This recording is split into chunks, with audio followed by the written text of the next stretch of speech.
I still felt loved and cared for by my parents. They drove me to practices, bought me things, cooked meals for me, spent quality time with me, and gave me advice, but I was always second to Jen. As I got older, I did anything I could to leave the house. I got my first job when I was 12. I vacationed with friends instead of family. I played 3 different sports and joined the band. I took my driver's test the day I turned 16 and bought a car the day after. I went to college on the other side of the country. Now that I make good money, I do the things I missed as a child. I take fancy vacations and throw elaborate parties as I please. My wedding was no exception. My fiancé, Kip, and I wanted everything to be perfect. We thought it would be fun to have a color scheme. My favorite color is yellow, and his is blue, so my guests would wear yellow, his would wear blue, and mutual friends would wear green. I picked out a dress with green embroidered details, and he picked a boutonniere with green flowers. When Jen found out about this, she was mad. I didn't know this, but she hates yellow because it washes her out. She told me under no circumstances would she wear yellow.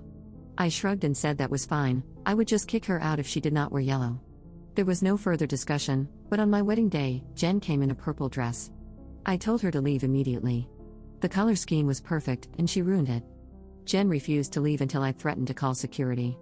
The rest of the wedding went smoothly, but afterward, my parents were furious with me for kicking Jen out. I told them that I had warned her she would be kicked out if she didn't follow the color scheme, but they said they all thought it was a joke. They said it was cruel of me to kick my sister out over something so trivial. I told them this was my wedding, which I threw without their support, so I can kick out whoever I want.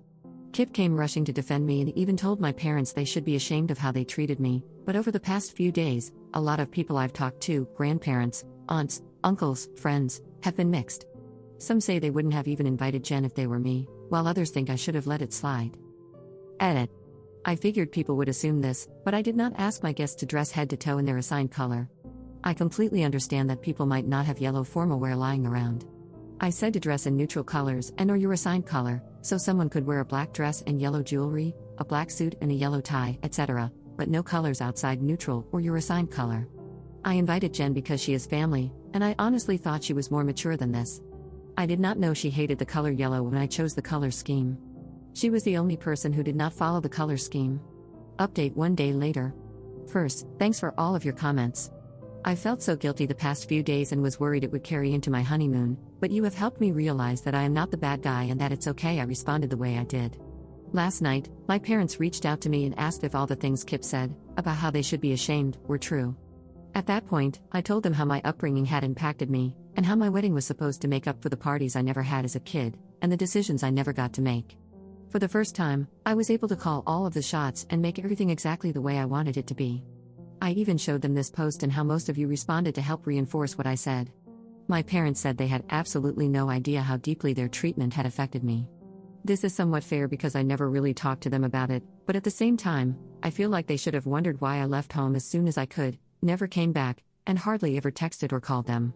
They said they feel so sorry about it and are now planning a vacation with them, myself, and Kip for next summer to make up for it.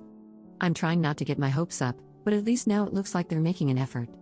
As for Jen, according to my parents, she really struggled to make friends in middle school and high school. I didn't know this because I practically lived with my high school boyfriend during my sophomore and junior years, then graduated early. Jen repeated a year in elementary school due to trauma, so we were 5 grades apart despite only being 2.5 years apart. My parents tried putting her in therapy, but she wouldn't cooperate.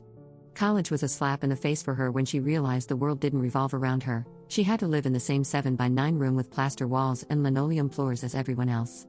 She dropped out after a year and tried getting a job, but got fired after a few months.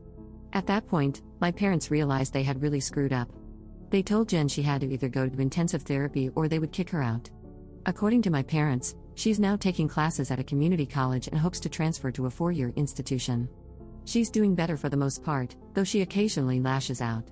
I'm glad Jen is getting the help she needs and working toward a career, and I'm excited about potentially going on a trip with my parents and husband, while also knowing they might bail. I'm open to having more of a relationship with them, but I don't think we'll ever be a super tight-knit family. Some wounds are too deep. But instead of dwelling on the past, I'm looking toward my future, starting a family with Kip, and making sure I don't make the same mistakes my parents did.